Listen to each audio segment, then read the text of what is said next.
Satuan Reserse Kriminal Kepolisian Resor Ciamis resmi menetapkan seorang pengelola Balai Pengobatan Alternatif Khusus Orang dengan Gangguan Jiwa atau ODGJ di Desa Cisadap, Kecamatan Ciamis, sebagai tersangka.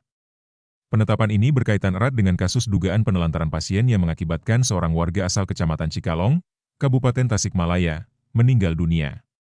Tersangka merupakan seorang pria lansia berinisial A yang berusia 63 tahun.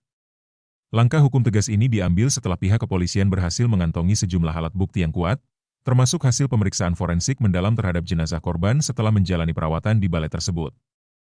Kepala Satuan Reserse Kriminal Polres Ciamis, Ajun Komisaris Polisi Carsono, menjelaskan bahwa rangkaian penyelidikan komprehensif telah dilakukan bersama tim dokter forensik Rumah Sakit Umum Daerah Kota Banjar. Berdasarkan hasil pemeriksaan, tim medis menemukan adanya luka di bagian perut sebelah kanan serta beberapa luka di bagian kaki korban. Hasil visum luar tersebut memperlihatkan indikasi kuat adanya tindakan pembiaran ataupun penelantaran terhadap pasien selama berada di tempat pengobatan. Atas perbuatannya, penyidik menerapkan Pasal 474 dan Pasal 428 Kitab Undang-Undang Hukum Pidana berdasarkan Undang-Undang Nomor 1 Tahun 2023. Kasus tragis ini bermula dari laporan masyarakat mengenai adanya pasien yang meninggal dunia secara tidak wajar. Menindaklanjuti laporan tersebut, jajaran Satreskrim Polres Ciamis langsung melakukan penyelidikan intensif, termasuk menggelar prarekonstruksi di lokasi kejadian pada hari Jumat, 17 Juli 2026. Berdasarkan keterangan para saksi, korban diketahui sudah menjalani perawatan di balai alternatif tersebut selama kurang lebih 6 bulan sejak Desember 2025 karena mengalami gangguan kejiwaan. Namun, kondisi korban justru memburuk hingga ditemukan tanda-tanda kekerasan fisik atau luka di beberapa bagian tubuhnya saat pemeriksaan awal. Selain fokus pada penyidikan hukum terhadap tersangka, Polres Ciamis juga bergerak cepat melakukan pendataan terhadap pasien-pasien lain yang masih berada di dalam balai pengobatan tersebut, yang diketahui berasal dari wilayah Ciamis dan Tasikmalaya.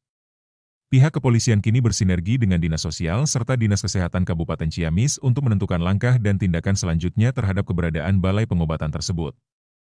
Sekretaris Dinas Sosial Kabupaten Ciamis, Moch Ivan Saiful, menyatakan bahwa seluruh pasien di dalam balai tersebut dipastikan memiliki identitas dan keluarga yang jelas, sehingga bukan merupakan ODGJ terlantar. Kedepan, Dinas Kesehatan akan mengevaluasi kelayakan fasilitas serta aspek medis penanganan. Sementara Dinas Sosial siap memberikan pendampingan serta bantuan sosial yang dibutuhkan oleh para pasien dan keluarganya. Dengan penanganan perkara dugaan penelantaran ataupun pembiaran terhadap seseorang yang ada di pengobatan tradisional di wilayah Kabupaten Ciamis. Baik, kami sudah melakukan serangkaian penyelidikan oleh teman-teman penyidik Satreskrim Polres Ciamis, tentunya dengan berkolaborasi dengan RSUD Kota Banjar, dokter forensik, dan dari hasil dokter forensik menyampaikan bahwa terdapat adanya luka-luka di bagian perut sebelah kanan dan juga luka-luka di bagian kaki. Dari secara visum luar itu ada indikasi pembiaran ataupun penelantaran terhadap pasien yang diobati di pengobatan alternatif tersebut. Demikian. Terhadap pengobatan alternatif sendiri sudah kita tetapkan sebagai tersangka dan saat ini sudah dilakukan penyidikan lebih lanjut dengan inisial A. Demikian. Pasal yang kita terapkan adalah pasal 474 dan 428 KUHP Undang-Undang Nomor 1 Tahun 2023.